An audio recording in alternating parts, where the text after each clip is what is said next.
काय फुलांचा बाजार मांडलाय माझ्या खोलीमध्ये.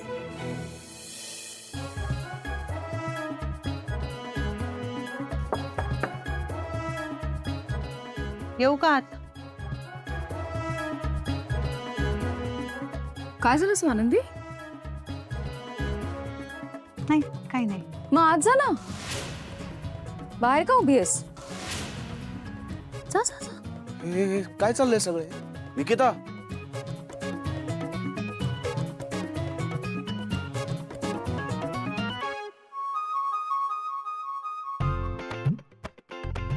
तू ऐकणार नाहीस, मी आजीशीच बोलतो. निकिता, निकिता, निकिता दार उघड. निकिता, नाही नाही, अजिबात दार उघडणार नाही. निकिता दार उघड प्लीज. समर, आता हे दार डायरेक्ट उद्या सकाळीच उघडणार आहे. I am so sorry. Good night. Nikita असं करू नकोस प्लीज, दार उघड. निकिता हे बघ, मी इथे खूप मोठ्या संकटात सापडले. निकिता दार उघड please. Good night Swanandi. Darling, darling please दार उघड. निकिता, हॅलो निकिता. अरे का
excuse me. God bless you.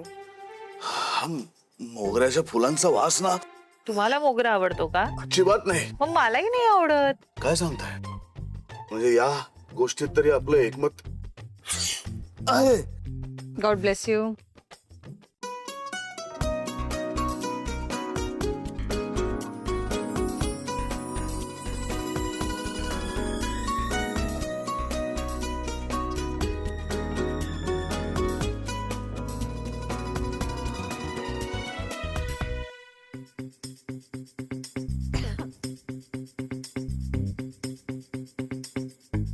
Sorry. It's okay. आपण बोलूया का जरा प्लीज? बोला. मला माहिती आहे आपण आपल्या भावंडांसाठी लग्न केलंय. उत्तम. लग्नात आमच्याकडनं खरंच खूप मोठी चूक झाली. मला त्याविषयी काहीच बोलायचं नाहीये. तुम्ही प्लीज रागवू नका. मी रागवलो नाहीये.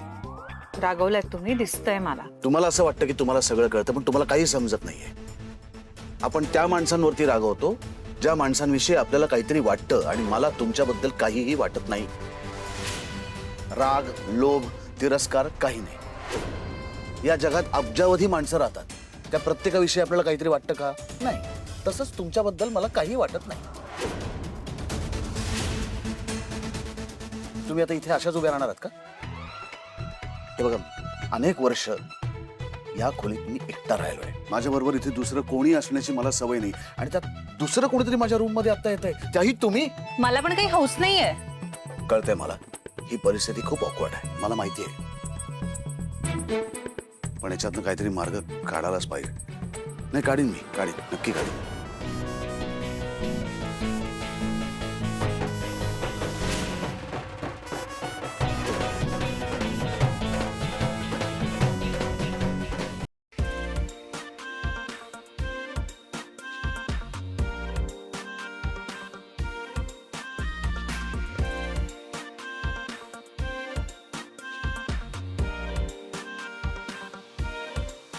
अहो हो अधीराचे दादा, काय आता रोहनच्या ताई? मला बोलायचंय तुमच्याशी. तुम्ही झोपा इथे बेडवर, मी झोपते सोफ्यावर. चालेल.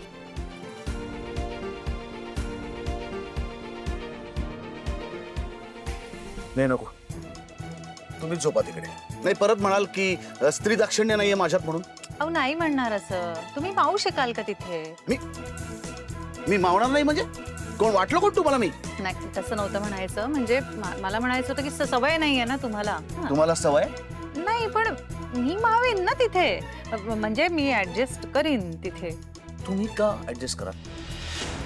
कारण ही खोली माझी आहे, या खोलीत मला एकट्याला राहायची सवय आहे, इथे कोणाचा वावर असल्याची सवय नाहीये मला वगैरे केलं की नाही माझ्यासमोर, म्हणून म्हटलंय की तुम्ही इथे ऍडजस्ट व्हा तुमच्या जागी. ऍडजस्टमेंटच्या गप्पा करू नका.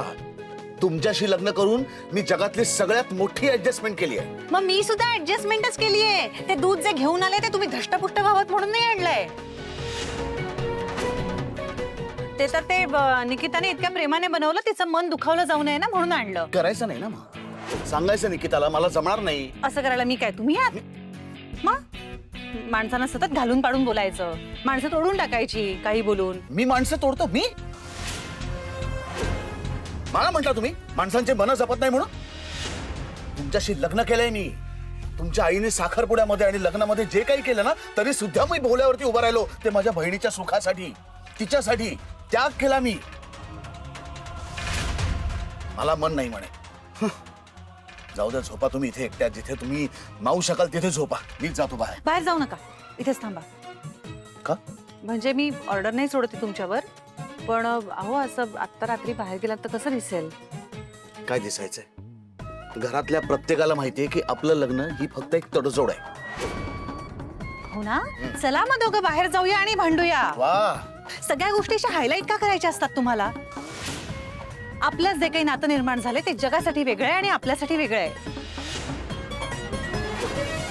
जगाच्या लेखी आपण नवरा बायको आहोत ना, कुठल्याही परिस्थितीत झालो असलो तरी सुद्धा. त्यामुळे ह्यापुढे या खोलीच्या बाहेर असलेलं आपलं नातं वेगळं आणि आतलं वेगळं.